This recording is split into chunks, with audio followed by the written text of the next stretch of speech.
सन्मिलितं येन तस्मै श्रीगुरवे नमः। श्रीचैतन्यमनोभीष्टं स्थापितं येन भूतले स्वयं रूपः कदा मह्यं ददाति स्वपदान्तिकम्। वन्देऽहं श्रीगुरो श्रीयुतापदकमलं श्रीगुरुन् वैष्णवांश्च श्रीरूपं साग्रजातं सहगणा रघुनाथान्वितं तं सजीवम् साद्वैतं सावधूतं परिजनसहितं कृष्णचैतन्यदेवं श्रीराधा कृष्णप्रान् सहगणा ललिता श्रीविशाखान्वितांश्च नमो ॐ विष्णुपादाय कृष्णपृष्ठाय भूतले श्रीमते भक्तिवेदान्तस्वामिनिधि नमस्ते सारस्वते देवे गौरवाणी प्रचारिणे निर्विशेष शून्यवादी पाश्चात्यदेशतारिणे नमो महावदन्याय कृष्णप्रेमप्रदायते कृष्णाय कृष्णचैतन्य नाम्ने गौरतुषे नमः। हे कृष्ण करुणा सिन्धो दीनबन्धो जगत्पते गोपेश गोपिकान्त राधाकान्ता नमोस्तुते तप्तकाञ्चन गौराङ्गी राधे वृन्दावनेश्वरी वृषभानुसुते देवी प्रणमामि हरिप्रिये वाञ्छाकल्पतरोर्भ्यश्च कृपा सिन्धुभ्य एव च पतितानां पावनेभ्यो वैष्णवेभ्यो नमो नमः। जय श्री कृष्ण चैतन्य प्रभु नित्यानंद श्री अद्वैत गदाधर शिवासादि गौर भक्तवृंद हरे कृष्ण कृष्ण कृष्ण हरे हरे हरे राम राम राम हरे हरे। नमोस्तुते व्यास बुद्धे फुल्लारविन्दायतपत्रनेत्रे येन त्वया भारततैलपूर्णः प्रज्वलितो ज्ञानमय प्रदीपः प्रपन्नां परिजाताय तोत्रवैत्रैकपाणये ज्ञानमुद्राय कृष्णाय गीतामृतदुहे नमः। So studying chapter 4, Transcendental Knowledge, Bhagavad-Gita as it is, Divya Gyan.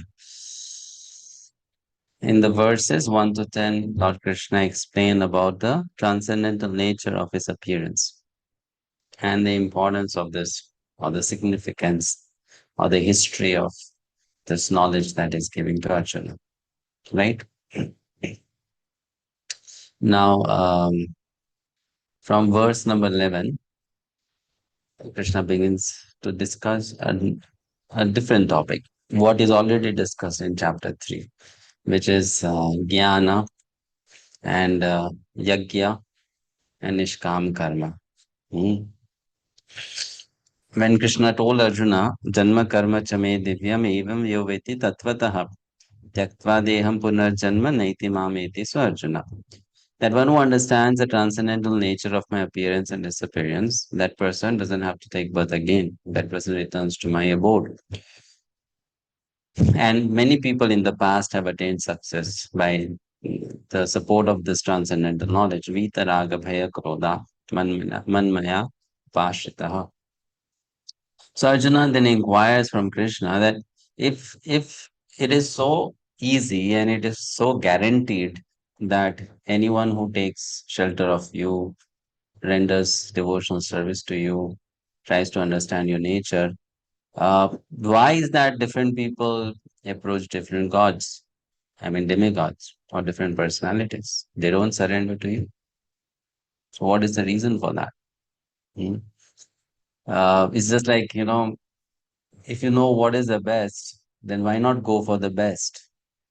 So, Krishna says in verse 11 that it's because they approach the absolute with different desires. And then there are suitable personalities who can fulfill those desires quickly. So therefore, they go to them. Ye yatha mang prapadyante, verse number 11, 4.11. Ye yathang mang prapadyante, tang sataiva vachamyaham, mama vartamano vartante, manushyaha bharta sarvashah. As all surrender unto me, I reward them accordingly. Everyone follows my path in all respects, O son of Pritha. Mm. So, um, Krishna says, as they approach me, I reward them accordingly. So, we should know that this is the quality of uh, being reciprocal. So, Krishna is very merciful, Krishna is very kind, Krishna is loving and caring, Krishna is providing, fulfilling, everything. But also, it depends on how one approaches Krishna. Krishna will accordingly reciprocate. Hmm? So the relation it's a matter of relationship. Relationships are always two ways, not one way, right? It's not one-sided. It is both people involved in the relationship, how they relate with each other. So it's two-way, right? So how people surrender to Krishna, Krishna will respond accordingly. Krishna will react accordingly. Uh, this is a very important point for us to understand because generally people who are conditioned souls, they have this anartha. What is that anartha? The anartha is no matter how I deal with you, you should always be the same towards me. In the sense, you should always love me. You should always care about me. You should always be kind to me. You should always be good to me. You know. So people, even to speak of uh, devotees, those who are, let's say, more sensitive than other people, they also have this conditioning because we are all conditioned souls. Practicing devotees, I'm talking about that. Regardless of how we behave, we expect our superiors, our authorities, our spiritual masters, our teachers, our well-wishers to be always good to us, always kind to us, always caring to us. No. The point is what? We want unconditional love without actually being unconditional in our love. You know?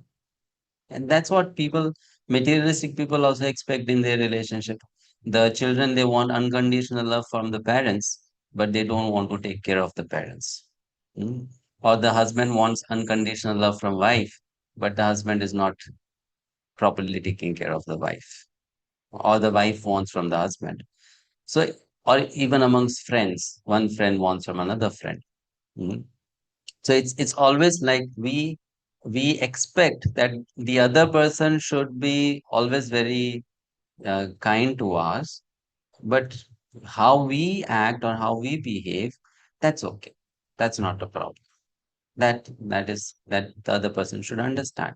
But that principle does not work. Krishna says here clearly, as you approach me, I'll reward you accordingly. Hmm? Which means what? If you show a lot of personalism in your behavior towards me, I will also be very personal towards you.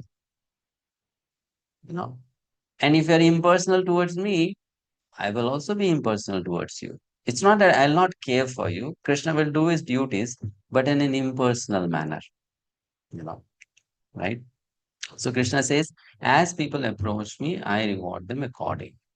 And this is a very true principle. It's not that this is not how it should be. This is how actually it should be. Like when we'll discuss in chapter 9, there's a verse there, Samoham Sarvabhuteshu Name Dveshosti Na Priyaha. That I am Sama, I am equal to all. Fine. So there, our acharyas, they give a very beautiful commentary. They say that what is meant by equality?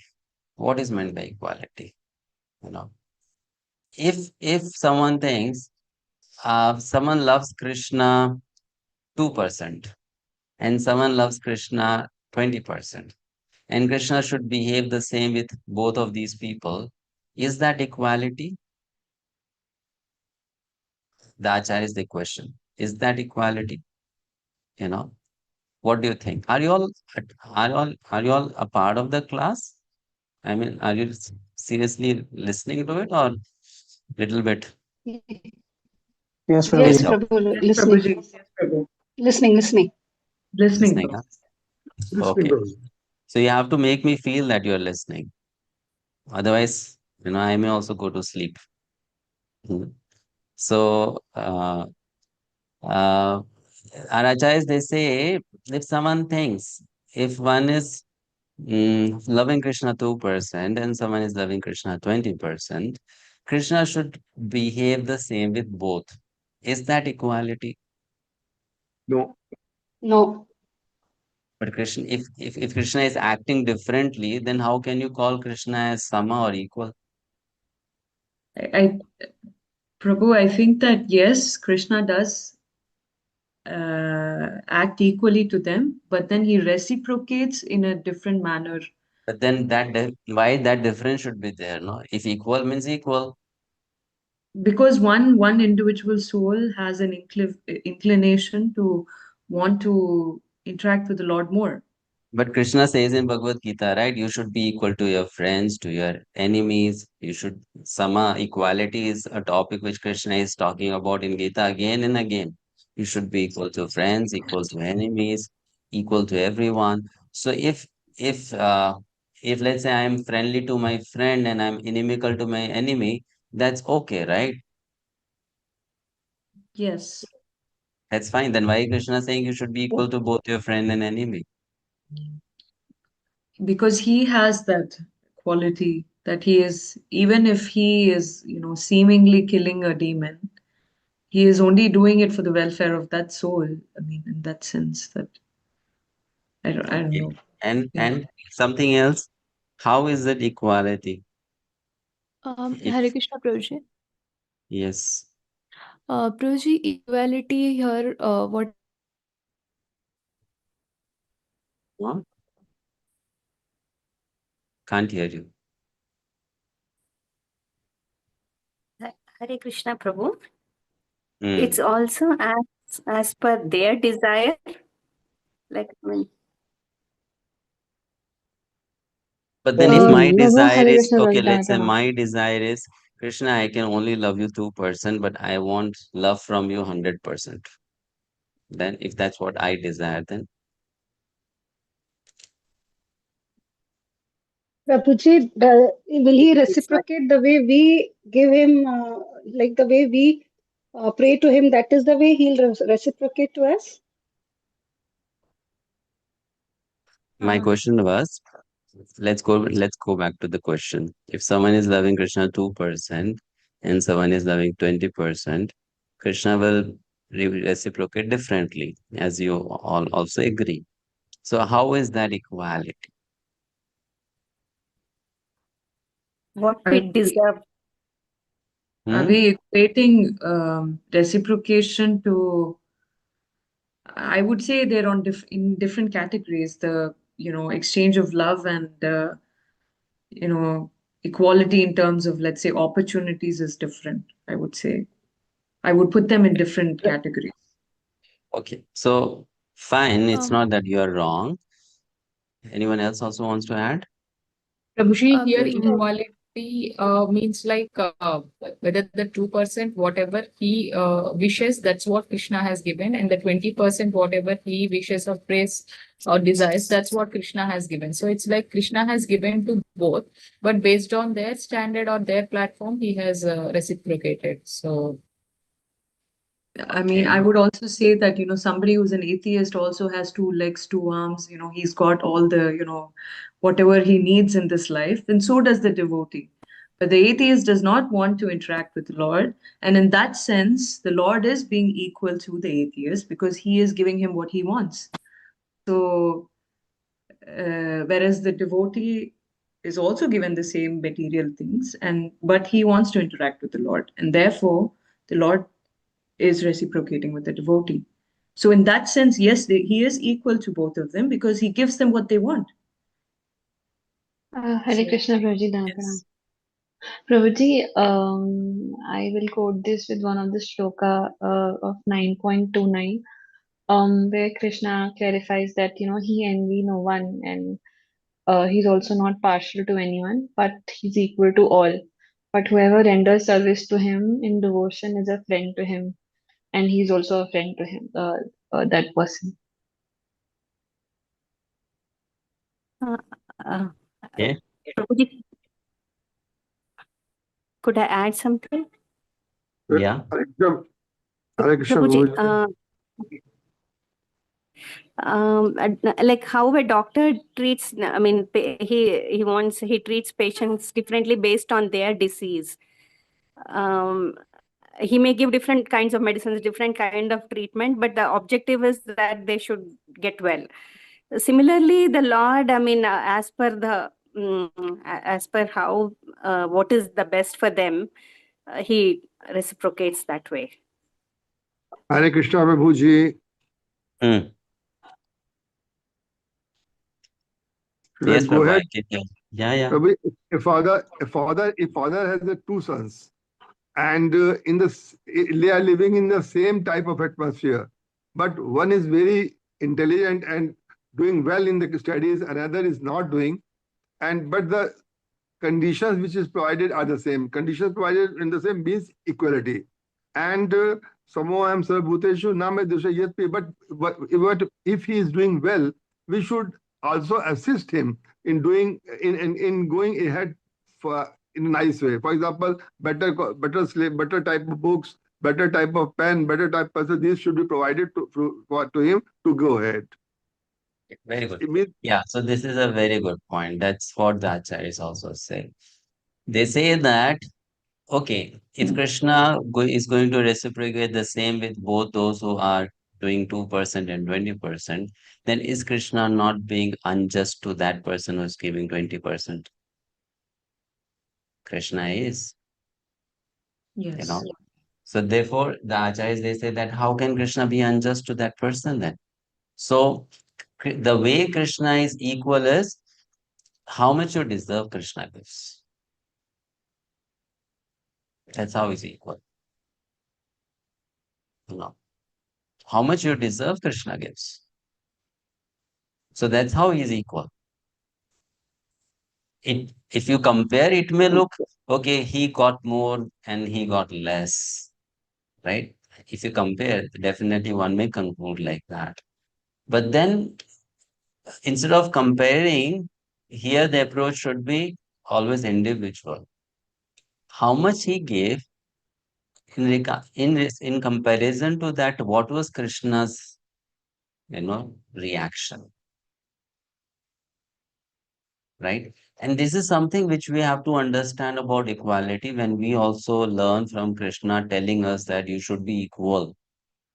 Krishna has told so many times in Bhagavad-Gita, be equal, be sama, you know. So you have to understand about equality. This is also something we have to very clearly understand about equality. Plus, we also have to expect out of relationships, out of anything, based on this understanding. When I was telling you that if someone is doing 2% and someone is doing 20%, and Krishna is reciprocating differently with them, is it equal? You all said yes. Yes, it is true. But then many times, isn't it true that we are in that category of someone giving Krishna only 2%? But then we also complain to Krishna, why you are giving that person who is giving 20% more?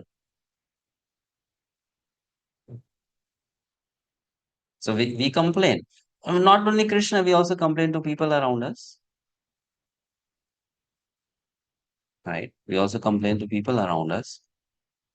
So whether we are on the receiver's end or we are on the giver's end, we have to understand this concept very nicely. Ye yatham mam prapadyante tam sateva vajamyaham. Right? As someone approaches you, you act accordingly towards that person. You know, So that is very important. Now, if someone is an enemy to me, definitely I'm not going to be that much loving to that person. Then I'm going to be to someone who is completely 100% unconditionally loving me. It's not going to happen at all. That's not going to happen. But then, if someone is inimical to me, I might have, I might be thinking of doing tit for tat, but I can think of, being little more kind than doing tit for tat. Then that is good, you know. But I can't treat that person completely equally to someone who earns my trust, who is my well-wisher, who is very devoted to me, very dedicated to me. Cannot be like that, you know. So Krishna says, I reward accordingly based on how someone approaches me. That's how I reward. Huh? So if someone is a materialistic person, Krishna will reciprocate accordingly. If someone is a jnani, Krishna will reciprocate accordingly. If someone is a yogi, Krishna will reciprocate accordingly. If someone is a devotee, Krishna will reciprocate accordingly. And if someone is a pure devotee, then Krishna will reciprocate accordingly. That's what Krishna is saying here. Fine. Sita Mataji, you have a question, it seems.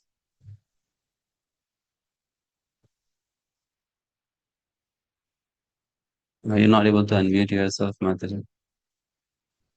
You should be able to.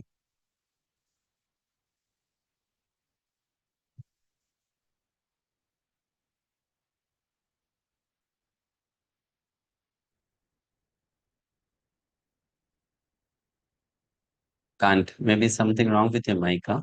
Can you put in the chat box? You can type in this. It's Antaranga Shakti Mataji. Hare Krishna, Prabhuji. Prabhuji, I had a question. As you said that, Krishna reciprocates accordingly. So let's suppose one believes in impersonalism. So Krishna would reciprocate in that sense to him.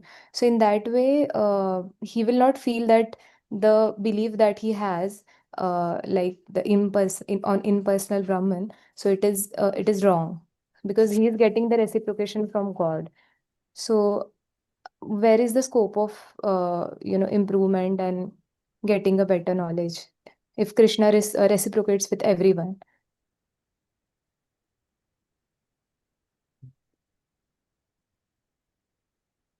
Can you please come again? I could not understand the second part. If someone is an impersonalist, you said, and then Yeah. hmm, Yeah, so that was just for example, as you said, like Krishna will reciprocate according to how you deal with Krishna, thoughts. right? Yes, So yes. yeah. So if I believe in impersonalism or any other philosophy, and in that way, if I approach Krishna, so Krishna will reciprocate me in the same way. Hmm. So I am satisfied that Krishna is reciprocating me with me in that Yes, way. So yes. then I will not try to understand the better Krishna in knowledge, a better way. Yeah, true. Krishna in a better way. Yes. So isn't that freezing the scope of improvement or getting a better knowledge? Course, that's how. So that is something which is an obstacle in every single individual's life. We get Yeah. happy with our progress in Krishna consciousness, and sometimes we think this is all in all. So now, how do you get better? It's only when you come across people who are better. Okay. Because you cannot desire something which you have not heard about, which you have not seen, which you have not experienced someone else doing. No. So you'll be happy with what you have. Only when you come across people. So when an impersonalist who is, let's say, like, let's talk about Shukdev Goswami as an example. Shukdev Goswami was Atmaram, self-satisfied, right? He Mm-hmm. preferred to stay in the womb of his mother for so many years. He didn't want to get out of his mother's womb because he was completely uninterested in material life. And when he came out, he just left the family and went into the forest away from everyone. So he was very happy in that. And he was experiencing this Brahma Ananda, the happiness of being one with Brahman, which is much more higher than material happiness. But when that Shukadev Goswami heard the verses sung by some woodcutters in the forest about the glories of Krishna, hmm, right? So immediately he got attracted. So how did that happen? How that higher attraction took place? Only because it took association. He came in association with devotees. So that's why it said, by good fortune, if you come across people who are better than you in Krishna consciousness, then you can make progress in Krishna consciousness. Right. So our attitude should be that we should be in the association of devotees, is what you're saying, Prabhuji. Always. Yeah, we should always be in the association of devotees. Because Yes. it will bring you always better opportunities to serve Krishna, to understand Krishna, to participate in Krishna's pastimes. You know, Right. it's Thank like you, that. Prabhuji. Sita Mataji, let me read your question. So it is shastric to reciprocate with others accordingly, but see, it's even better to be good to people who are inimical towards us. Yes, we know that there are different kinds of scriptures, and different scriptures they give us instructions at different levels, right? Isn't it? So one type of scripture does say you should be friendly to your friends and inimical to your enemies. That's Artha Shastra. It does talk about it, you know. Like Krishna is telling Arjuna, you should fight. They are fighting against you. Why are you not fighting? You should also fight, isn't it? So um, there are different scriptures, and we have to accept scriptures based on our adhikar, how much qualification we have and what qualification we have. So we have to be like that.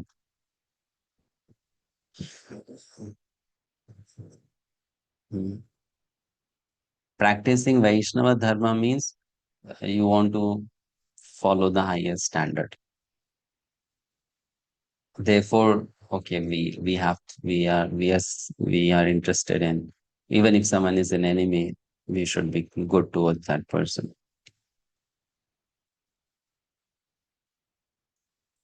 Right. Purport. Let me read the purport. Uh, Everyone is searching for Krishna in the different aspects of his manifestation. Krishna, the Supreme Personality of Godhead, is partially realized in his impersonal Brahmajyoti effulgence and as the all-pervading super soul uh, dwelling within everything, including the particles of atoms. But Krishna is uh, fully realized only by his pure devotees. Consequently, Krishna is the object of everyone's realization, and thus anyone and everyone is satisfied according to one's desire to have him. In the transcendental world, also, Krishna reciprocates with his pure devotees in the transcendental attitude, just as the devotee wants him. Mhm. One devotee may want Krishna as Supreme Master, another as his personal friend, another as his son, and still another as his lover. Krishna rewards all the devotees equally according to their different intensities of love for him. In the material world, the same reciprocations of feelings are there, and they are equally exchanged by the Lord with different types of worshippers. The pure devotees, both here and in the transcendental abode, associate with him in person and are able to render personal service to the Lord and thus derive transcendental bliss in his loving service. As for those who are impersonalists and who want to commit spiritual suicide by annihilating the individual existence of the living entity, Krishna also helps by absorbing them into his effulgence. Such impersonalists do not agree to accept the eternal, blissful personality of Godhead. Consequently, they cannot relish the uh, bliss of transcendental personal service to the Lord, having extinguished their individuality. Some of them who are not firmly situated even in the impersonal existence return to this material field to exhibit their dormant desires for activities. They are not admitted into the spiritual planets, but they are again given a chance to act on the material planets. For those who are fruitive workers, the Lord awards the desired results of the prescribed duties.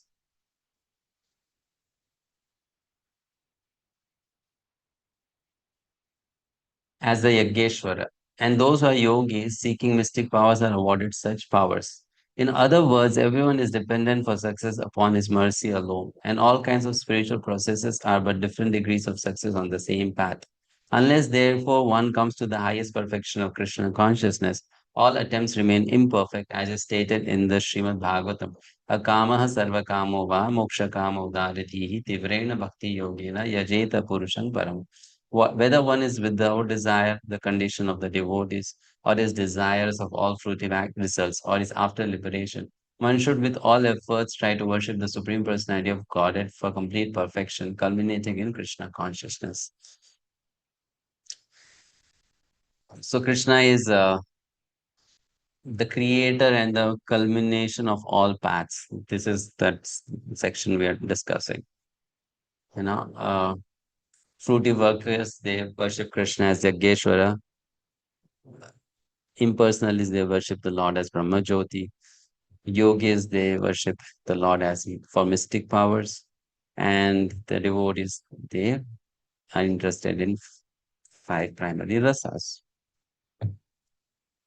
Fine. So now, why does someone approach a demigod? Even if Krishna reciprocates as per people's desires, still people approach someone other than Krishna. Why so? Isn't it? It's like, for example, just giving a crude example. If a mall fulfills all your needs, you can get all kinds of products, even products of what range you prefer, then why would you be interested to go to a small shop? That's what I was just saying. You fulfill people's material desires, so people can come to you for material desires. You help the jnanis, the impersonalists, even the yogis, and also the devotees. So all should come to you, right? Why then they go to someone else? Why they go to someone else? So then Krishna clarifies that in 4.12. He says, Kangshanta karmanam siddhim yajanta iha devataha shipram hi manushe loke siddhi bhavati karmaja. Very important point comes here. Men in this world desire success in fruitive activities, and therefore they worship the demigods. But why demigods? Because quickly, of course, men get results from fruity work in this world. Because people, when they worship the demigods, their material desires they have get quickly fulfilled. That's why they go to the demigods. When they go to Krishna, their material desires may get fulfilled, may not get fulfilled. Or even if it gets fulfilled, Krishna takes long time to fulfill those desires because Krishna will purify them first. And people don't have that patience. So people quickly go to the demigods, because they want things quick. I want wealth, let me get it quick. I want good health, let me get it quick. So I want prosperity quickly. So they don't want to wait. And that's why they go to the demigods. Right? Rajoguna inspires them to go to demigods. They're interested in material gains. Okay? Purport. Someone please read. If you want to read, you can first raise your hand. And then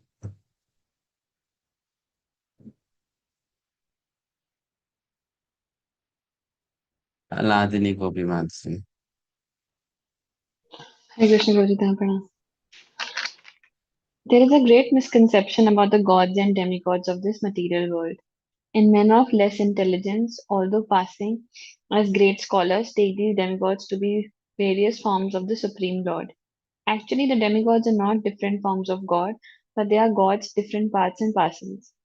God is one, and the parts and parcel are many. The Vedas say, Nitya Nityanam, God is one. Ishvara Parama Krishna, the Supreme God is one, Krishna, and the demigods are delegated with powers to manage this material world. These demigods are all living entities, Nityanam, with different grades of material power. They cannot be equal to the Supreme God, Narayan, Vishnu, or Krishna. Anyone who thinks that God and the demigods are on the same level is called an atheist or pasandi. Even the great demigods like Brahma, Shiva cannot be compared to the Supreme Lord. In fact, the Lord is worshipped by demigods such as Brahma and Shiva. Shiva Virinchi Nutam. Yet curiously enough, there are many human leaders who are worshipped by foolish men under the misunderstanding of anthromo- anthropomorphism or zoomorphism. Iha Devata donates a powerful man or demigod of this material world. But Narayana, Vishnu, or Krishna, the Supreme Personality of Godhead, does not belong to this world. He is above or transcendental to the material creation. Even Shripada Shankaracharya, the leader of the impersonalists, maintains that Narayana or Krishna is beyond this material creation. However, foolish people, Jnana, worship the demigods because they want immediate results. They get the results but do not know that results so obtained are temporary and are meant for less intelligent persons. The intelligent person is in Krishna consciousness and he has no need to worship the paltry demigods for some immediate temporary benefit. The demigods of this material world, as well as their worshippers, will vanish with the annihilation of this material world.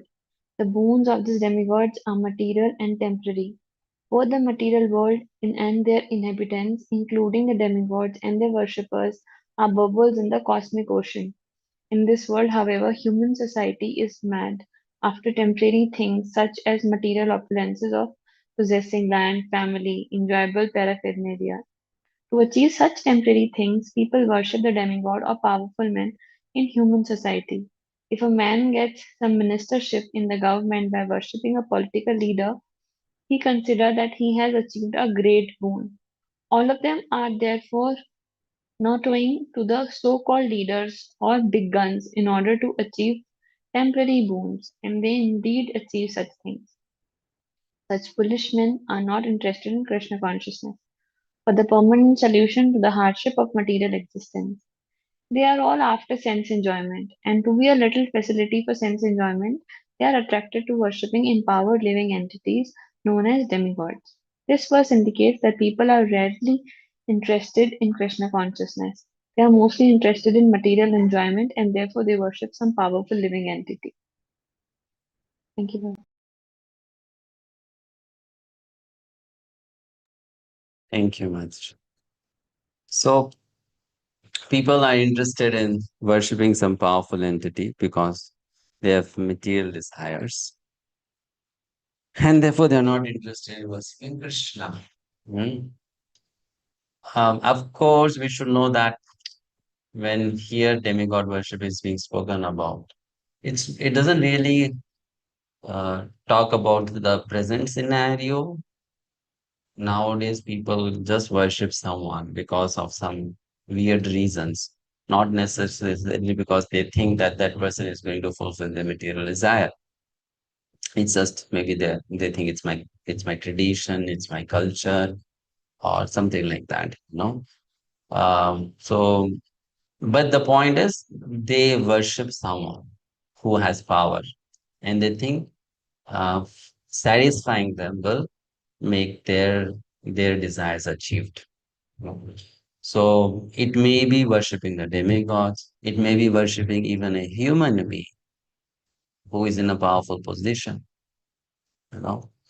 So you see that very common, like politicians, they worship some other politician. Worship here doesn't really mean just ringing the bell and showing, lamp, incense, all that. Worshipping means uh, almost becoming like their slave, whatever they say we will do. Mm. So worshipping politicians, worshipping rich people, wealthy people, all that, because they have their material desires and they think that if we keep these people happy, then we are going to get what we want. Yeah. So that is also one kind of worship. Yeah. That's also one kind of worship, right? But often that is not the path of dharma, isn't it? That is not the path of dharma. That I will satisfy my superior, even if that superior is on a wrong path, because if I do that, my material desire will get fulfilled anyway. Fine. So that mentality can be applied to human worship. That mentality can also be applied to demigod worship. Hmm. Next verse. चातुर्वर्ण्यमया सृष्टं गुणकर्म विभागसः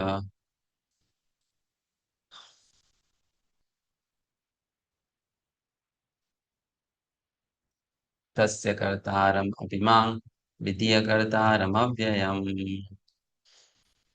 So Krishna says चातुर्वर्ण्यमया सृष्टम. I have created this society with different kinds of people.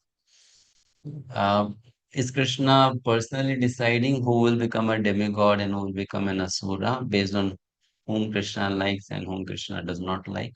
No, that's not how the decision is made. Chatur Varnyamaya Shishtam. These four divisions are there, and people based on their past karma and based on their own nature, they are put into these four categories. Okay, you belong here, you belong here, you belong here, you belong here. मया सृष्टं गुणकर्मविभागशः तस्य कर्तारम् अपि मां विधीय कर्तारम् अव्ययम्. According to the three modes of material nature and the work associated with them, the four divisions of human society are created by me. And although I am the creator of the system, you should know that I am not the doer. I am yet the non-doer, being unchangeable. So he says, I am not the doer. I am don't do. Hmm. Why Krishna is saying I'm not doing, though he is doing, but he's saying I'm not doing because he's not involving his personal interest. He's just doing what should be done. No, not his personal interest is not getting involved. Like I like this man, okay, let him take birth into a nice Brahmana family. I hate this person, so let me become an asura. No, not like that. Or become a Shudra. No. Krishna is saying I'm not doing anything like that. I'm just make a system, you know, and people are just put into different categories based on what two things: their guna, their nature, which they have acquired from their previous lives, and karma, the work they do. Hmm? So Varna ashram system, Varna and ashram, Brahman, Kshatriya, Vaishya, Shudra. Krishna talks about that here. Purport. Let's read Vardayani Mataji. Hare Krishna Prabhuji, Dhanavad Pranam. The Lord is the creator of everything. Everything is born of Him. Everything is sustained by Him, and everything after annihilation rests in Him. He is therefore the creator of the four divisions of the social order, beginning with the intelligent class of men, technically called Brahmanas, due to their being situated in the mode of goodness. Next is the administrative class, technically called the Kshatriyas, due to their being situated in the mode of passion. The mercantile class, called the Vaishyas, are are situated in the mixed modes of passion and ignorance, and the Shudras or labor class are situated in the ignorant mode of material nature. In spite of his creating the four divisions of the human society, Lord Krishna does not belong to any of these divisions because he is not one of the conditioned souls, a section of whom form human society. Human society is similar to any other animal society, but to elevate men from the animal state above mentioned division created by the Lord for the systematic development man toward work is determined by the modes of material nature which he has acquired. Such symptoms of life according to the different modes of material nature are described in the 18th chapter of this book. A person in Krishna consciousness, however, is above even the Brahmanas. although Brahmanas by quality are supposed to know about Brahman, the supreme absolute truth, most of them approach only the impersonal Brahman manifestation of Lord Krishna. But a man who transcends the limited knowledge of a Brahmana and reaches the knowledge of the Supreme Personality of Godhead Lord Sri Krishna becomes a person in Krishna consciousness, or in other words, a Vaishnava. Krishna consciousness includes knowledge of all different plenary expansions of Krishna, namely Ram, Narsimha, Vara, etc. And as Krishna is transcendental to this system of four divisions of human society, a person in Krishna consciousness is also transcendental to all divisions of human society, whether we consider the divisions of community, nation, or species. Thank you, Prabhuji. Yes, thank you. So what we understand here, Krishna makes the system, but Krishna is not a part of the system, right? Krishna is not a part of the system. And Krishna is not affected by him doing this work, in the sense it doesn't change his, you can say, his way of behavior towards someone, because that person is a Shudra or that person is a Brahmana. You know? Um, Krishna works in a detached manner. That's the point Krishna wants to tell. He's dutiful, but he's detached. And that is the spirit of Nishkama Karma. In chapter 3, if you remember, Arjuna told Krishna that you are talking about Nishkam Karma Yoga, but give me an example. So then Krishna gave the example of a great king. Remember that great king's name in chapter 3? It came. What was that name? Whose name? Janak Maharaj, right? Maharaj, Correct. yeah. And then after talking about Janak Maharaj, then Krishna said, Arjuna, I also work in the same way, you know. I'm not supposed to do anything. I don't desire anything. I don't need anything.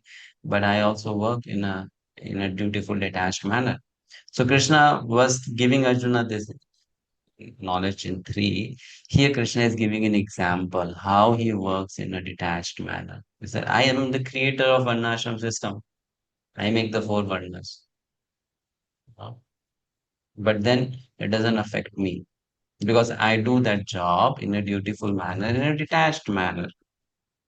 Fine. Any questions on this verse? Prabhuji, here being unchangeable means that he is detached, or like he is impartial to. Very good question. So, he being unchangeable means what? We will come to this concept later also in Bhagavad-Gita. You can maybe note down this word. It's called vikara. Vikara means transformation. Okay. So,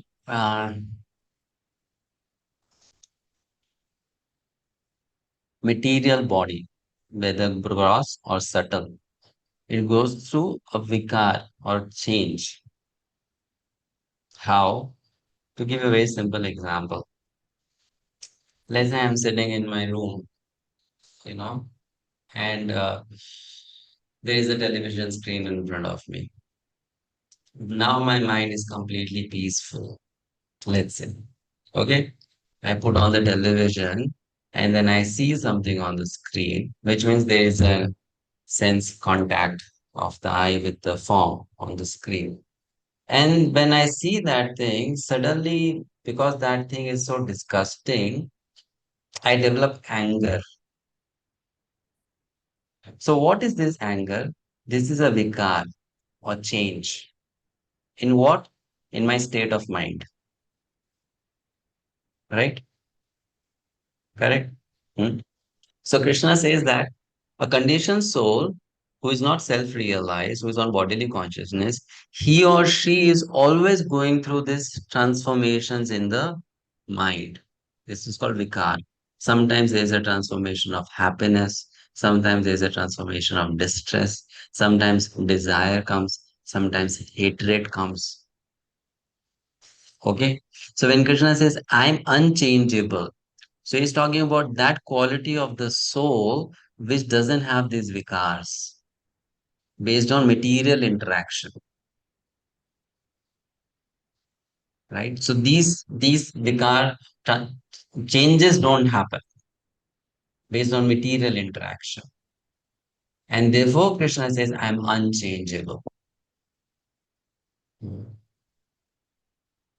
Okay, fine.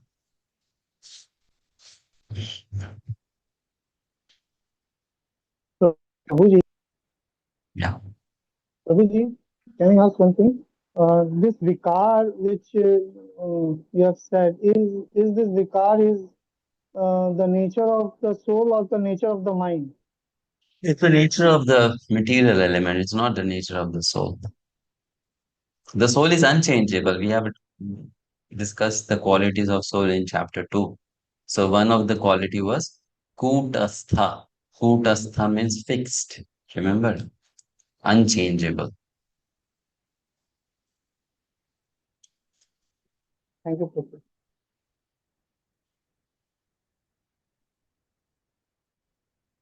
Okay, fine. Now, in the purport, Prabhupada mentions this. Therefore, gunas, therefore, varnas based on guna and karma. Guna means mentality, actually. So, based on mentality, therefore, varnas. Now, which modes control these personalities? Huh? Which mode controls these personalities? If one is in, Rajas, tamas. sorry, if one is a Brahmana, which mode Sat- controls? Mode of goodness, tattva. Yeah. That's right. If one is a Kshatriya, then Rajas. Yes. Rajas. Yeah, very good. But then that's what mostly it is. But then they also have some sattva, goodness. But that goodness is the secondary quality. The primary is Rajas only. Means mode of passion is prominent in some form of goodness they have. Then next is Vaishya. So Vaishya has which mode controlling him or her? Mixed of passion Rajas and and ignorance. tamas. Yeah. Yes, Rajas. there is Rajas and there is Tamas also. But then again, Rajas is what? Passion. Yeah, Rajas is passion, but that's more prominent, right? Tamas is the secondary quality, secondary mode. And then Shudra? Mode of ignorance. Tamas. Yeah, Mode, tamas. yeah, mode of ignorance with possibility of Rajas being the secondary. Okay, to some extent. Only little bit, but yes, Rajas may also be there. Secondary. So once I was hearing a very interesting talk on this chapter by one devotee Mataji in Vrindavan, Srila Prabhupada disciple, very good teacher, very nice teacher. So she explained this point, which I appreciated a lot. And I thought, yeah, this is quite logical. So she said that because the Shudras, they are in tamas, therefore the professions they take up should also be activities in tamoguna, you know, then they'll be able to do justice to it. And therefore, those who are Shudra in nature, it's best that they take up a profession where they have to deal with dead matter. Dead matter, like for example, carpenter, mason, you know, labor who is just building a building, dealing with stone, pebbles, etc. Right? Um, so that person is dealing with dead matter. Why? Because he is tamasic, no? So he's not going to, let's say, create much harm or do some damage to what he is dealing with, because the matter is also dead. You can't do.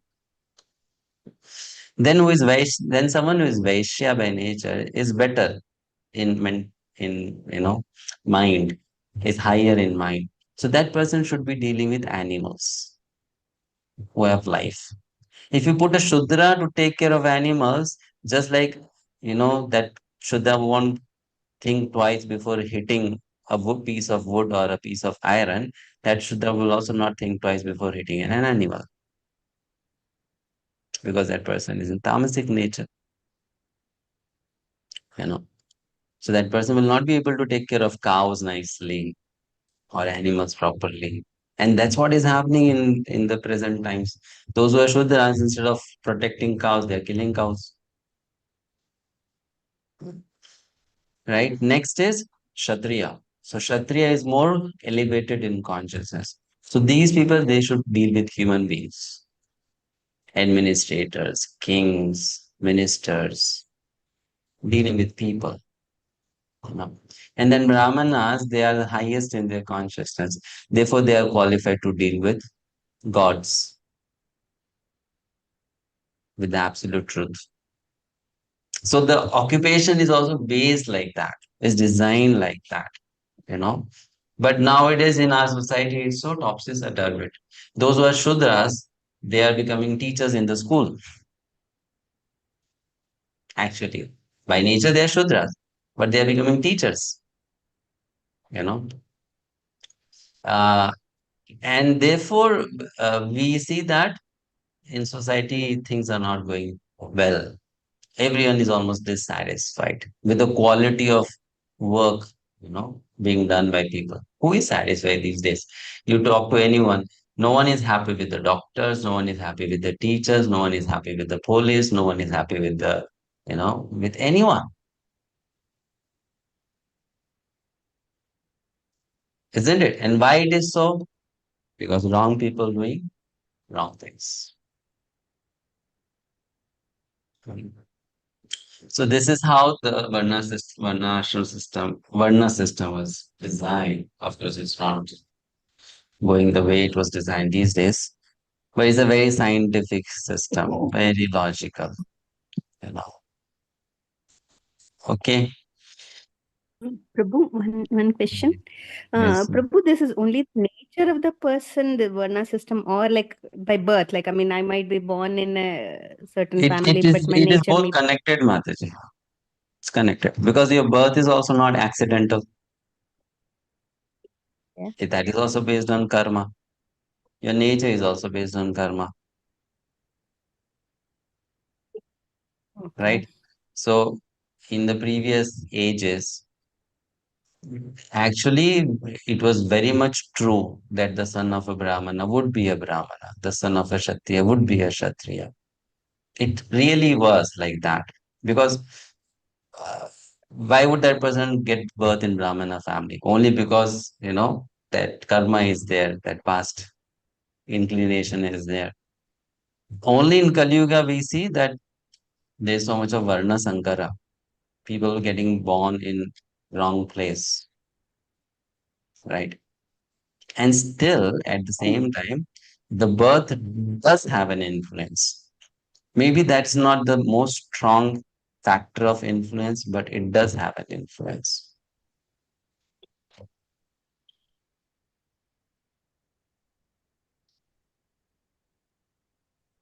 Okay? It does have an influence.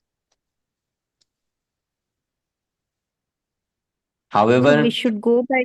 when Yeah. you judge someone, evaluate someone, you're not going to evaluate on the basis of birth. You are going to evaluate on the basis of qualities and work.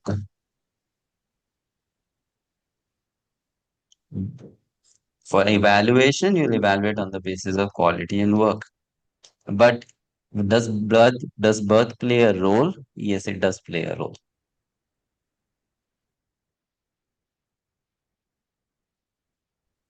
It does play a role.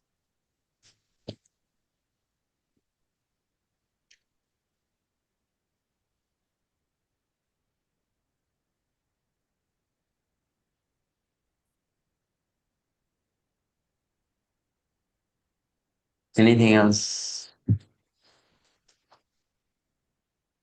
So, Prabhuji, may I ask a question? Yeah. So, in today's world, in Kali Yuga, does all this still applicable or matter? I know this is the way it should be. Understand that, but this is the way Lord has created it. But in Kali Yuga, all of them are completely mixed up. None of them belong to any of these categories, probably. At the most, Shudras only. But again, Shudras also, it's not. So, Yeah, it's true. So, uh, and everybody wants equality. Every section of society wants equality. So everybody has to be equal only. So how does it and how we should take this and Not going to work. This concept of everyone equal is not going to work. yeah, we know that in theory for sure, but the society is looking for In that. practically also, It's not going to work. it's Yeah. not going to work. You may try very hard. It's not going to work. Where is equality? You tell me. There's no concept of equality anywhere. Even big nations like China, formerly Russia, they were all based on the philosophy of communism. And communism means it being equal, right? Yeah. Everyone gets equal share. But even we see communist countries, there is no actual equality there. So it's not going to be there. People may talk about it, people may desire it, people may fight for it. It's not going to happen. It's not going to happen. Yeah, because it's the same like though people claim to be communists and want to be, but those who are in power, they ultimately make They everything and suppress ultimately, others. yeah, Just like correct. the Brahmanas did in the previous ages, they thought they They would were dominate. Yeah. dominate and not share knowledge and things like that happened. So Yes. It's true. So that will happen. Therefore, Shilpa says on material grounds, there can never be equality. Only on spiritual ground, you may see that there is equality because everyone is spirit soul. But on material grounds, it's not going to happen. It's not possible. mm, It's not going to happen. So there will always be higher, lower in material terms, you know. Like, for example, just think of just a small company where there are 20, 30, 40 people working. Where is equality?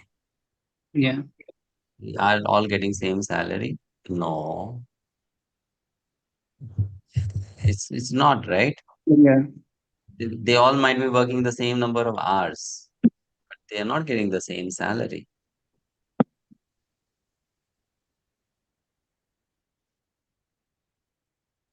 So what do the Shastras say in terms of in Kali Yuga, how to handle or deal with this? In Kali Yuga, the Shastra says, therefore, that you just do the best possible. That's all.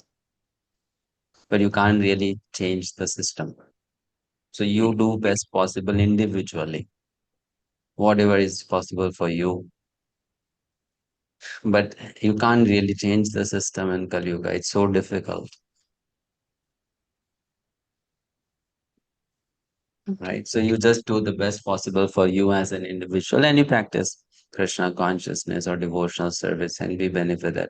Because that's not any way dependent on whether someone is in a lower varna or higher varna and what occupation he or she does, isn't it?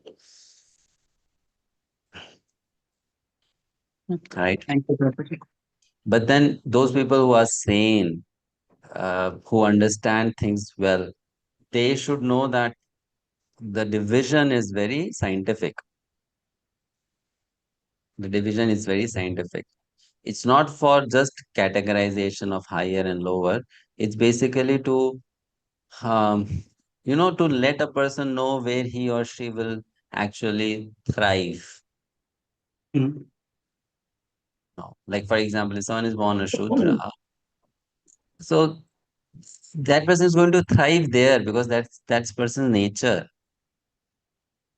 yeah, Artificially, that person may start doing the duty or work of someone else, but actually, that person is not going to thrive in there, which means that person is not going to be materially satisfied, also, what to speak of making any spiritual progress, yeah, isn't it? To give you an example, a Shudra may become a teacher and that person may get good salary, but then person will not be happy and satisfied because that person is doing a job which is not as per that person's nature. yeah. And we see this happening at the present times that talking about schools and colleges, teachers and professors are losing respect because they don't really hold that, dignity as a teacher or as a professor, isn't it? Yeah. 20, 30, 40 years ago, teacher in a school would mean a very respectable position in the society. Right. Even if that person is not your teacher, you come to know that person is a teacher in some school. So that person would hold a special position in the society because that person is like educating, giving people knowledge, helping them develop their career, grow in material life. But nowadays, where does teachers get so much respect, or they don't even deserve actually also, because they don't belong there, right? So that is there. Yeah, unfortunate. At least earlier it used to be only few universities like JNU, AMU and all, but now in IIT Bombay, IIT is also it's getting infiltrated. Yeah, everywhere it is. So this is the problem, because these varnas, they are very scientific. That is very scientific system, but people are not following that, and that's creating chaos in the society. Can we undo it? No, we can't undo it because the infiltration is too strong. Yeah, because it's happened not now, but thousands of years back itself. It's It's it's happening since long, So now how long. can you cure it in just few years or few decades? Not possible. Okay. Yes, anything else? Does skin color play a role, Prabhu? No, skin color doesn't play any role in that.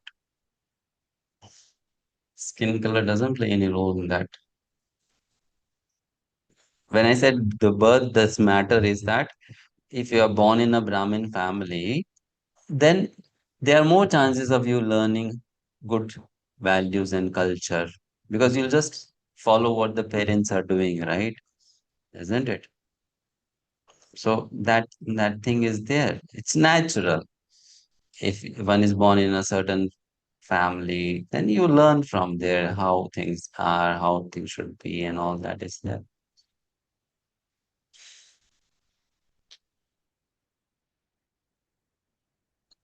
Hare Krishna Prabhuji, I have a question. Yes, Manoj. Um, are we saying that the entire universe, at least here in Earth, it originated from India somehow, Prabhuji, and like people outside, like all of in Alaska, US, whatever, clearly they don't follow our culture, but they're also happy. They're also doing their things. They're also sad, right? But they also have a good life. And proportionately, if you see, they seem to be having somehow a better standard of life also. What would be a explanation for that, Prabhuji? Well, that's because of their past good karma, nothing else. They did something good in the past life, therefore now they're in a better material position.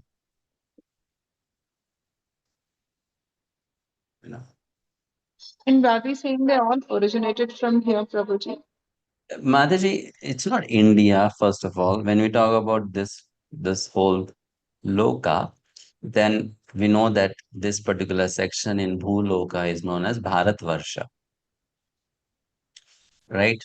Bharatvarsha refers to the whole, you can say, the planet Earth in our terms, the words we use, terminology. So earlier this was whole one with the, like, just for example, Delhi is the capital of India, or every country has a capital. So you can say that this Indian subcontinent was the capital of that culture. It's not that only people lived here, only civilization existed here. People did not live across the, you know, globe. No, there was life everywhere. People did live also, but the capital of culture, of wealth, of everything, of education was this subcontinent. That's how it was. But people were spread all over. That's how it's explained. However, we know that after Mahabharata war happened, and slowly the kings, they started losing their power. So people, they stopped becoming connected to this Indian subcontinent. And because they got disconnected, they started following their own whimsical ways of living.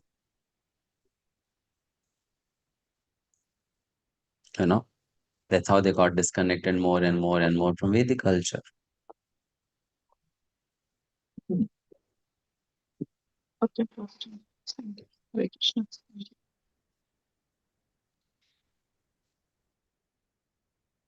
Fine. So it's and then in India, so many things have become it has become because of infiltration and all this mixture of every culture. So we don't know what comes from which culture. If you look at a typical Indian, uh, we talk about a Hindu, let's say, you won't believe some of the practices of that Hindu is of a Hindu. I know we are not using the correct term. We should be using the correct term as Sanatani, but still, what is going on in this society? So some of his habits and culture are that of a Hindu. Some of the habits and culture are that of a Christian. Some thinking principles, lifestyle are coming from Buddhism, and certain things that person unknowingly follows what is in Islam. You know, it has become a part of culture. Like I'll give a very simple example. You may find it to be a crude example, but it's a very simple example. In the Vedic culture, when you talk about men, so when they go to pass water, in the toilet, they sit and do. Okay. This is very much given in Mahabharata. One pastime comes in Mahabharata that there was a king with the name. You have heard the story of Nal and Damayanti. Heard these two names, right? It's a very famous story. So this person, Nala, was a powerful king. And he did one mistake because of which it said that Kali entered into him, the personality Kali. And what was that mistake? He passed water while standing. Just that much, and that's given in Mahabharata.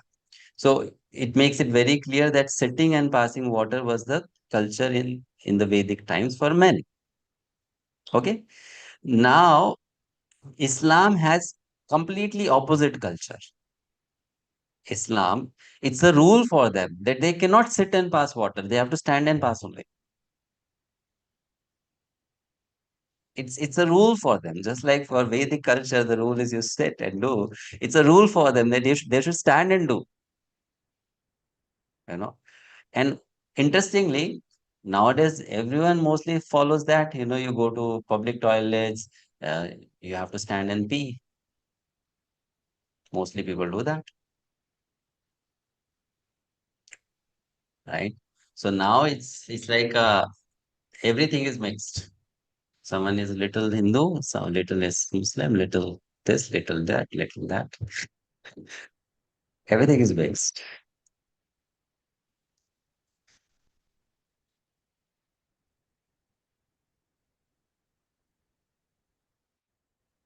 So that's why Kali Yuga is.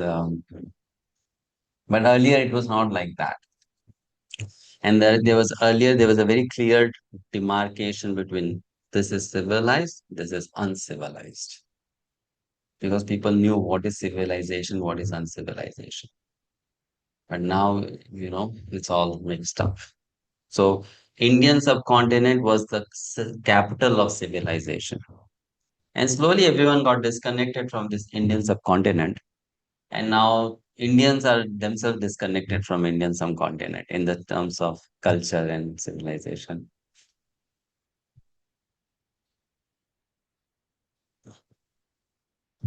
Okay. Therefore, seeing this global problem, Bhaktivinoda Thakur wanted that internationally Krishna consciousness should be preached. He saw everyone is same. It doesn't matter whether you're born in India, you're born in United States, you're born in France, you're born in Australia.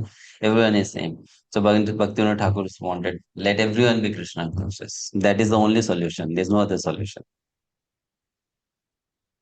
One thing for everyone.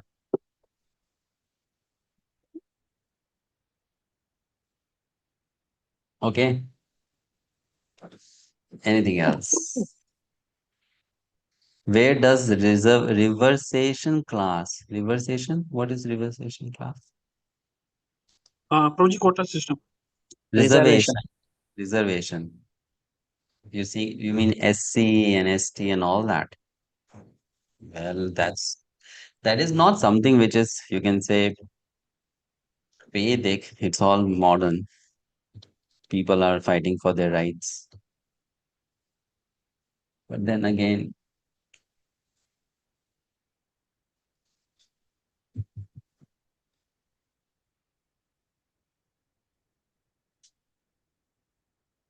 okay, let's go to the next. You see, it's all problem with because of the Brahmanas going wrong. If Brahmanas would not have gone wrong, these things would not have happened. How? Let me give you an example. Brahmana, let's say, is doing a good work in the society. He's a priest, he's a teacher, he's on a big post. Fine. So big post means a lot of wealth, lot of luxury in life. Isn't it correct? Huh? So the Brahmanas are supposed to do what? Though live in a and be in a big post, but live like a pauper. Have a very simple life. They did not do that.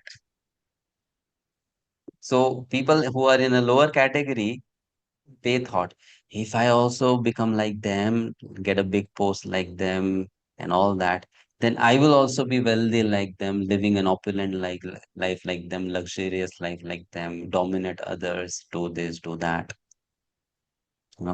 So that envy came, that greed came. That's why we also want a seat reserved here, reserved there. We also want this opportunity, that opportunity. We also want to do this and do that because of the material benefits or rewards that come. Now, where was the mistake of the Brahmana? They were supposed to live like a pauper. If they would have done that, then why would anyone be interested in becoming like them? No one would be interested, isn't it? Therefore, it's a very important point that the higher you uh, are situated in a society, the more you have to be renounced. So that if you want to set an example for people to follow, they should follow both the aspects of you. What are those aspects? Okay, you are having a higher position in the society, people are giving you so much of respect, but then with that comes also greater degree of renunciation. And what happens? People don't follow that part, renunciation part. They just follow the first part. And this generates envy in people then,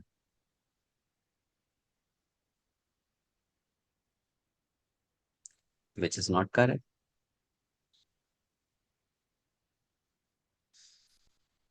So the caste system problem came in India not because of the problem with the Shudras or lower classes. It's because of the Brahmanas only.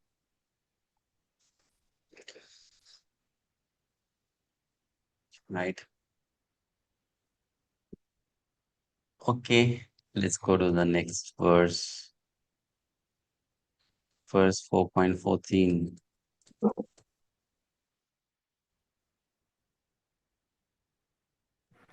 Hare Krishna Prabhu. Yeah. Sorry, I'd just like to ask, then if this is the case, that the more honored you are as a spiritualist, the more you should live like a pauper, why within the iskcon society people don't speak about the opulent lifestyle of sannyas ashram? They don't speak about it because they don't understand, first of all, the system which has been made, why it is like this, and how logical and scientific it is. They don't Okay. understand. They don't really think about it. You know that how uh, what Krishna has made is a very nicely thought about, well planned system. And if you don't follow it, then it's going to have serious repercussions individually as well as socially.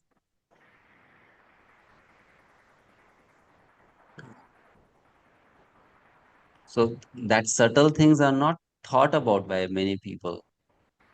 They don't think that this is how uh, because very few people are there in this world who understand that more than what you speak, people follow what they see you do, Hmm. right? This Yes. point, not many people understand. It's like, have you not come across parents who are always shouting at the kids, you should not be doing this, you should not be doing that, this and that. But then sometimes they fail to notice themselves that they are doing the same thing. Right. So people, they don't understand this very subtle point that, you know, you don't really have to tell people to do things. You do, people will see you and follow. Okay. Yeah. Therefore, it's not just about sannyasi, it's about anyone who is in a higher position. You have to set a good example. Uh, like to give you a very simple example, if someone is standing for 40 years and 45 years, let's say 40 years, that is a devotee in the movement, and you see that um, that person hardly chants more than 16 rounds on a daily basis. Yes. That person might be doing so many other things, but then that person doesn't have that taste in the holy name that that person can sit and chant for more than 16 rounds. Then indirectly, that person is teaching something to the junior section. What? Even after 40 years, I have not developed taste for the holy name. Yes, Prabhu. Isn't it correct? Yes. Correct. And that message goes very strongly. So as people take to positions, responsibilities, they have to understand that they have to also develop qualities which are more, than those who are in the lower category. Then they will become very good example for them to follow. It's renunciation, it's simplicity, it's tolerance, it's kindness, it's sense control, it's mind control, everything. That example has to be there, you know. Prabhu, So thank you. yeah, Thank you for bringing this point up. It has really opened my eyes to my own self. Thank you. thank you, Mataji.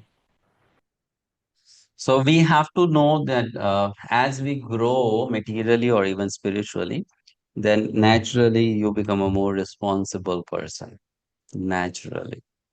That responsibility comes without actually, even if you don't want it, it comes. Mm. So this is very important, right? It's very subtle. Like I'll give you another example. Uh, let's take an example of our classroom itself. Okay. Don't, and no one should take it personally, but I'm just giving an example how things work. So when we joined iskcon, right, and we would sit in a class, I don't know if you think like that, but we used to think like that. Let's say we are sitting in a class where there are 20, 30, 40 devotees listening to the class. We would definitely notice our seniors who are sitting in the class, how they listen to the class, how do they ask questions, what are they doing, you know because you always want to learn from others who are better than you, right? So you look upon to some people, fine. So when we found that our senior is himself sleeping in the class, we would feel discouraged. When we find that, our senior is himself, let's say, just, being very casual about the class, not coming on time, not making notes and all that. We were like, why? If he or she is a more senior person, devotee, then he should be doing it better, now. Should set a good example, isn't it? So people they think like that, and therefore, if you are in a position like that, you have to stand up to that position. You know, you have to set a good example, because people they learn like that, they follow, and it creates an energy system around you.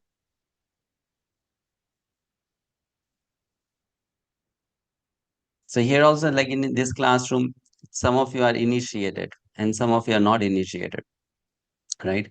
So those who are not initiated, if they see you that you are initiated and you have been practicing for some time, and still, let's say, you are not doing well in your Bhakti-sastri for whatever reason, you're not attending the classes, your video camera is not on, you're not participating, so it gives them a message that, okay, after you get initiated, then you become like this or what?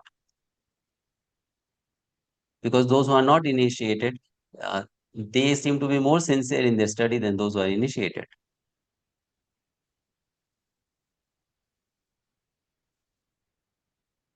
So that message goes, it very subtly goes.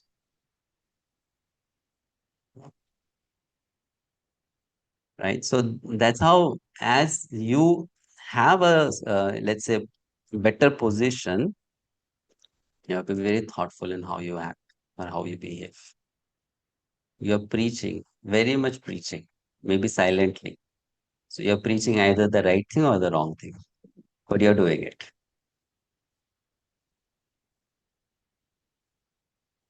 You're doing it. And therefore, those are good leaders now. Those are very good leaders. They are very thoughtful about these things. Very thoughtful about these things. Why personalities like His Holiness Gopal Krishna Maharaj, they never miss Mangalarti. They have 1,000 reasons to miss Mangalarti. But why they don't miss? Because they know that if we miss, so many people will also follow us. So even if, the body is not allowing, still, no, I should go. I should set an example that even at this age, with so much of responsibility on my head, my health not supporting me, and still I'm coming to temple every day. I'm still standing there and doing puja. That that message grows 1,000 times louder than sitting on Vyasasana and telling everyone you should come to Mangalarti.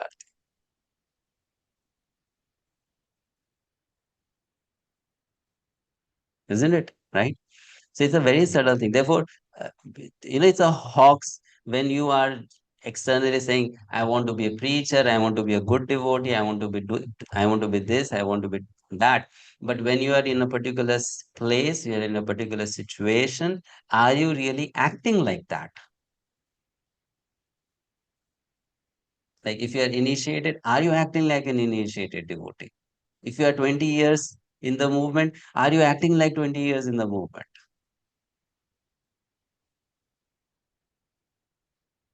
And that is actual preaching. So people have to understand that. It's very important. Okay, let's go to the next topic. Namam karmani limpanti name karme karma phale spriha iti mang yo bijanati karma bhir na sabhadyate. There's no work that affects me, nor do I aspire for the fruits of action. One who understands this truth about me also does not become entangled in the fruitive reactions of work. So Krishna says, I don't aspire for the fruit of action. This is a very important point. I'll explain this with an example. I hope you understand the example. Krishna is basically telling Arjuna, don't think yourself to be the doer. This thing will come again and again, right? Don't be the doer. You are not the doer. Now, what is the point? It's, am I not doing anything? Certainly, I'm doing things. But I have to get rid of this thinking that I am the doer. Why? Because when I start thinking I am the doer, I myself become you can say, an obstacle between the providence and the and the action that I am supposed to do. Like few days ago, I gave a class to devotees in China. We have a weekly Bhagavad-Gita class. So I gave this example to them. Let's say you are driving a car having four wheels, and the wheels, they decide that they are going to run on their own without your command. Okay? The wheels independently decide. So one wheel is very lazy, he doesn't want to move. It doesn't want to move. And the other wheel is getting a kick of passion, so it wants to rotate at the speed of 90 miles per hour. What is going to happen to the car? One wheel is not moving, another wheel is moving at the speed of 90 miles. The car is going to go haywire, right? Here and there, crazy. It will topple, there'll be accident, everything will happen. Correct? So the car will function smoothly only when these four wheels, they exactly follow the command of the driver. Okay? Of course, the wheel is a non-living entity. So the wheel does not have this independent mentality to choose to move or not move. But we are living, we are conscious, so we have this choice, right? But Krishna is saying that when you give up this doership mentality, then you become completely in my control. And then you act the way I want. But when you have this doership mentality, then even my control doesn't work on you. And you are on your own. Because of that, whatever you do, the reaction comes straight to you. Because you are having this doership mentality. And as soon as you give up the doership mentality, you will be always in my control, in my guidance, in my direction, just like the wheels under the direction of the driver, you know. And then whatever reaction will come, it's not going to be yours, it's going to be mine. That's why Krishna is telling Arjuna, you fight, Arjuna, but the reaction will not come to you because I am telling you to fight and you are just obeying me and doing what I am asking you to do. But as soon as you think I am the doer, then like you are disconnected from the supreme will. And then the way you are acting is your individual personal karma. It becomes personal then. And if I give up this doership mentality, then you are just an instrument in the hands of the providence. And the providence will get something done out of you, and you will be free of any reaction. Yeah. So Krishna is teaching that to Arjuna here, that this whole world is moving in a particular manner by the will of the providence. If you are keeping the doership mentality, you are not cooperating with the will of the providence. You give up this doership mentality, you are in sync with the will of the providence. And if you are in sync with the will of the providence, you get no reaction.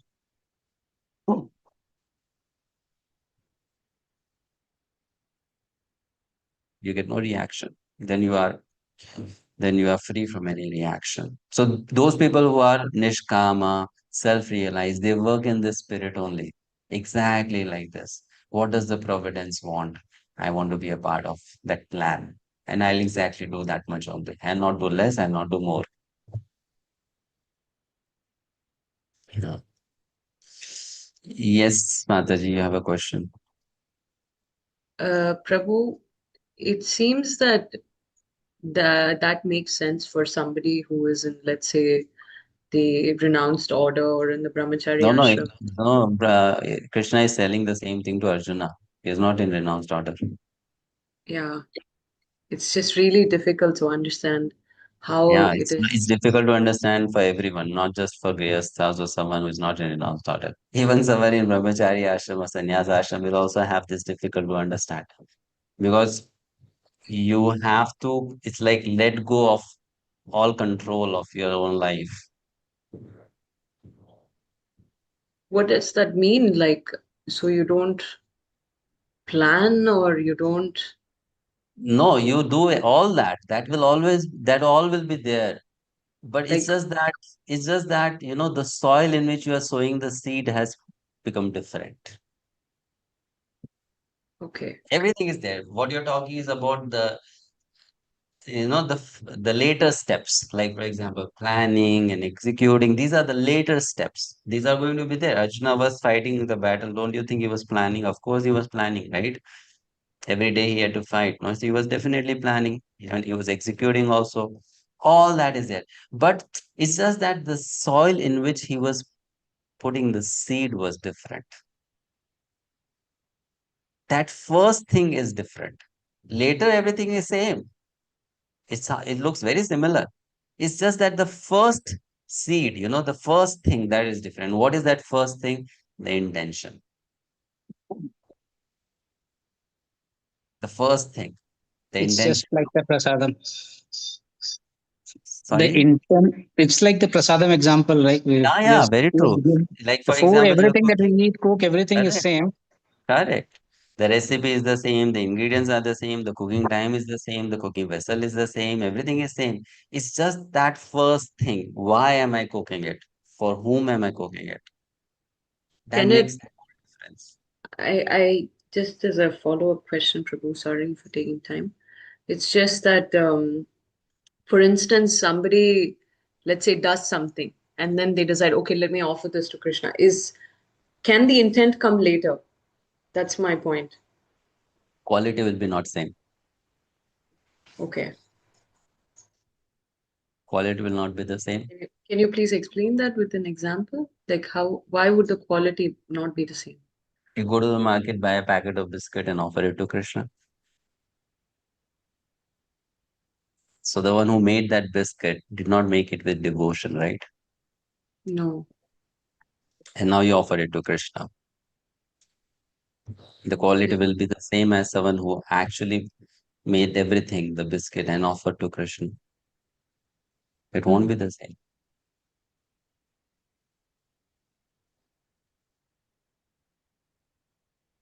So the quality will not be the same.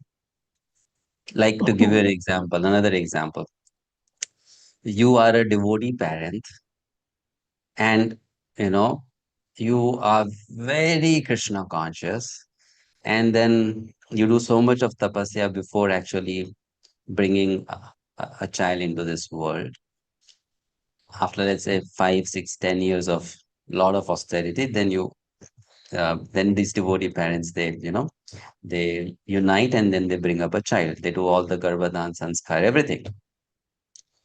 So the child comes with a certain quality, certain nature. And then you are still a parent and you have a you have a child who's already 15, 16 years old, who is not a devotee, because you are also not a devotee. Now you suddenly become a devotee and now you want to make that child a devotee. Will these two children be the same? No. Why? No. Yeah, I mean it's because the intent wasn't there initially. Yeah, so it's not there, so the result will not be the same. So intent matters. Actually, intent matters the most. In Krishna consciousness, intent is the only thing, the real thing. That's like the soil, you know. You may have a very good seed, but if you don't have a good soil, what will happen? Yeah, I mean it will not germinate. Or even if it germinates, it will not be the best germination, right? Mm, Correct. So similarly, I might do everything very well, but if I am not good, or I am not correct, or not pure in this first thing, and that first thing is the intent, then it's like it makes the whole difference. So Prabhuji, this is the first thing. If someone is able to work on this first thing, then everything that person does is of very good quality. If one is not able to work on this first thing, then there will be things lacking in that person's effort or whatever the result. It will matter. Okay. Yes, Prabhu. Thank you. Prabhuji, Yes.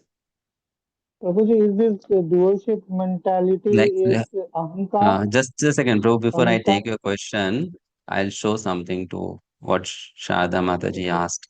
Baldev Vidya Bhushan Prabhu talks about it. So he says, which soil it is. He says there are two soils in which you are supposed to sow the seed.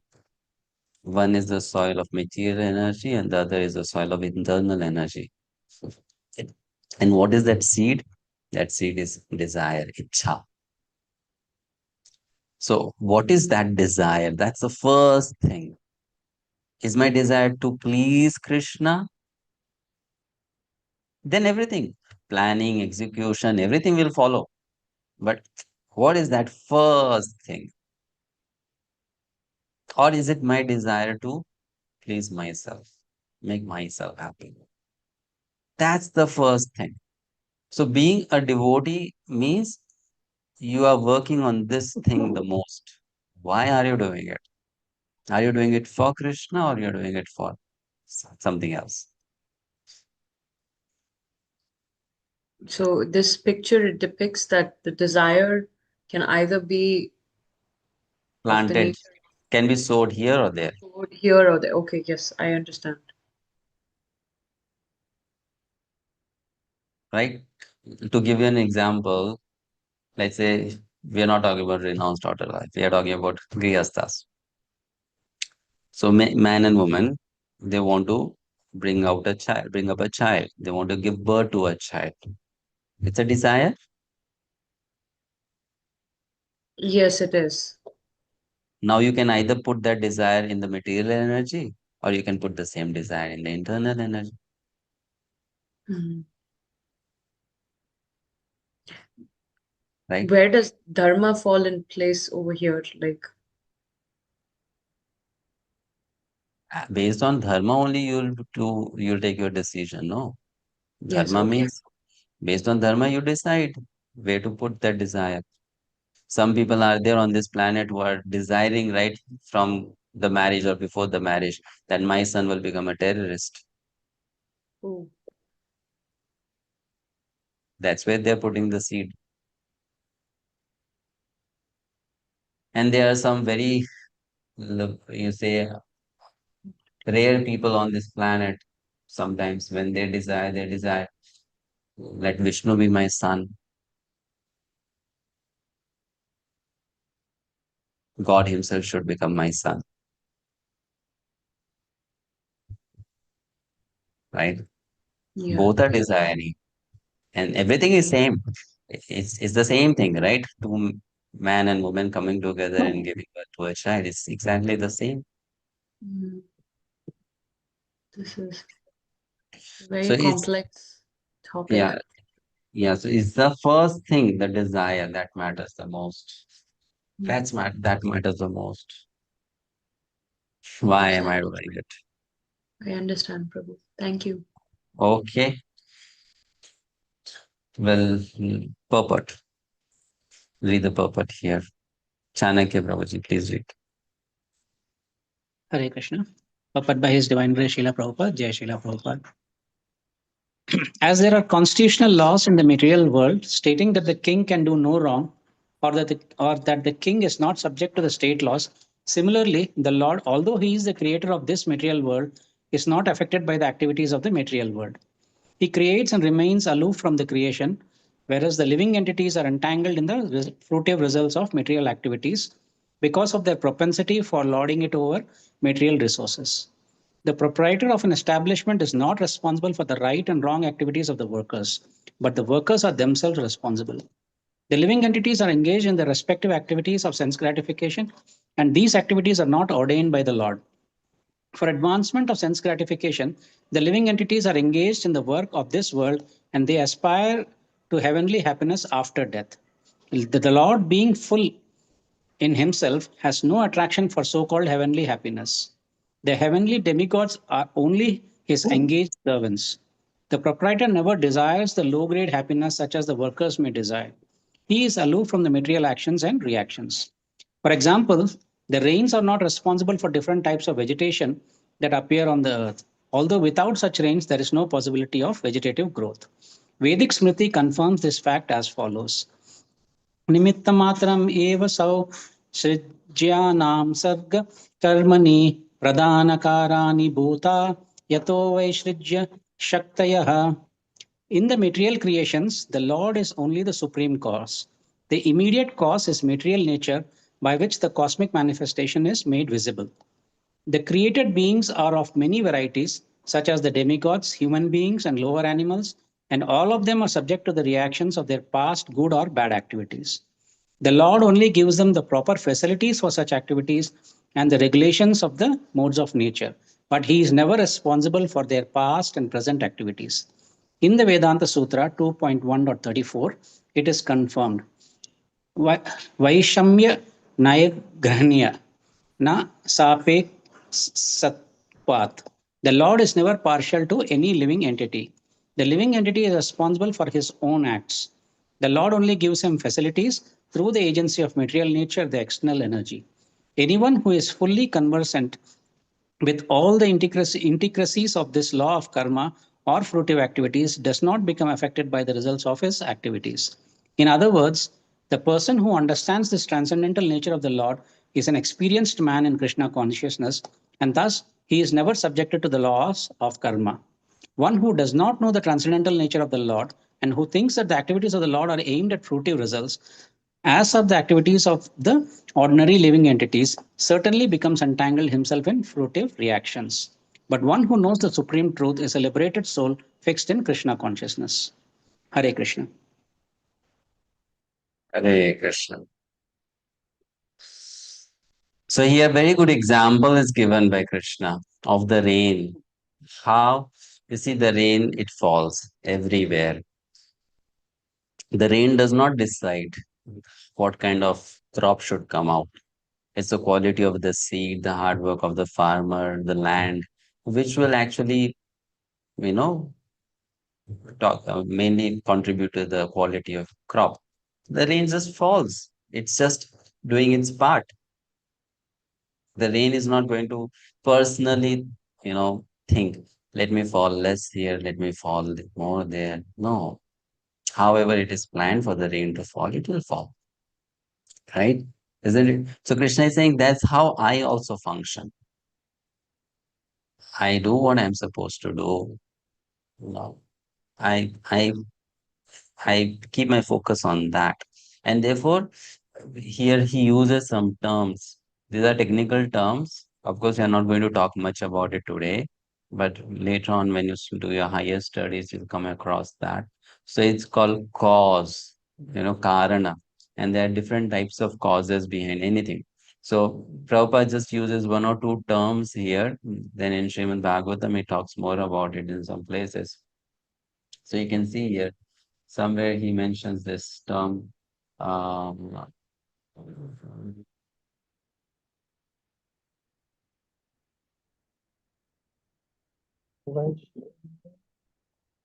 looking for the line.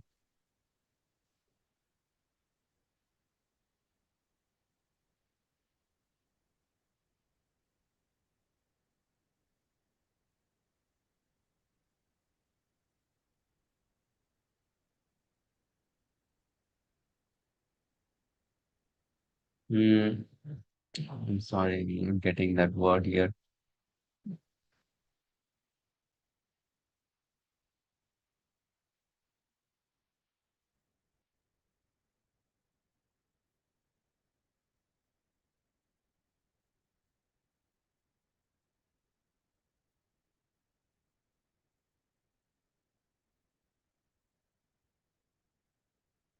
Yeah, see, in the material creations, the Lord is only the supreme cause. The immediate cause is material nature. So these are some of the terms which you learn more later. supreme cause, immediate cause, efficient cause, like that. So Krishna is the supreme cause, but the immediate cause is not Krishna. That's the material nature. So here Krishna is saying, because I am a cause, I am definitely a doer, but I am not becoming the immediate cause. And that's what Krishna is also teaching Arjuna. You should not become the immediate cause. You should remain a cause. When you become an immediate cause, then you also become the receiver of the reaction of what you are doing. That's what he's trying to explain here. We'll come across that term somewhere later also in Bhagavad-Gita, then we'll talk more about it.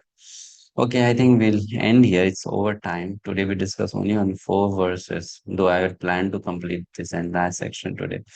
So we'll go fast tomorrow. Any other question you have? Or let us just complete this one more verse, 15th, so that this section is over. It just has a short purport. We'll not discuss. We'll just read through. एवं ज्ञात्वा कृतं कर्म पूर्वैरपि मुमुक्षुभिः कुरु कर्मैव तस्मात् त्वं पूर्वैः पूर्वतरं कृतम्. All the liberated souls in ancient times acted with this understanding of my transcendental nature. Therefore, you should perform your duty following in their footsteps.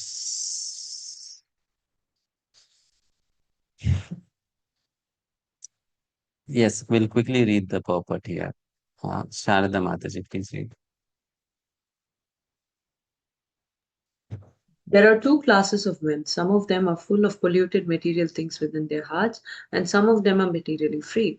Krishna consciousness is equally beneficial for both these persons. Those who are full of dirty things can take the line of Krishna consciousness for gradual cleansing process, following the regulative principles of devotion service. Those who are already cleansed and impurities of the impurities may continue to act in the same Krishna consciousness, so that others may follow their exemplary activities and thereby be benefited. Foolish persons or neophytes in Krishna consciousness often want to retire from activities without having knowledge of Krishna, often want to retire from activities without having knowledge of Krishna consciousness. Arjuna's desire to retire from activities on the battlefield was not approved by the Lord. One need only know how to act.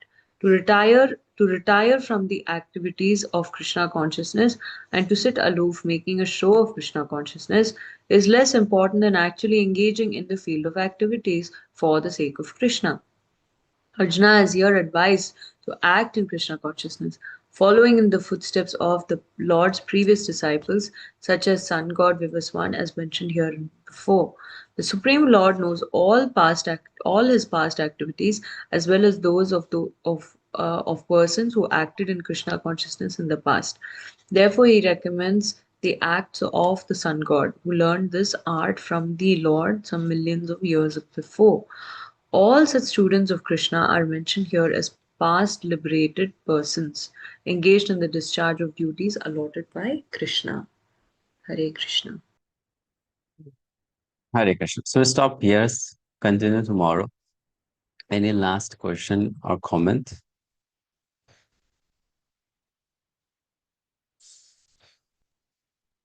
Prabhuji, is this dualship mentality related to ahankar? Can you speak again once more? The voice did not come clearly. Is this dualship mentality is related to ahankar? Of course. Ahankar is the basis, false ego or mithya ahankar is the basis of everything material that we do. So it is related to that, or it's dependent on that. Okay, thank you, Prabhuji.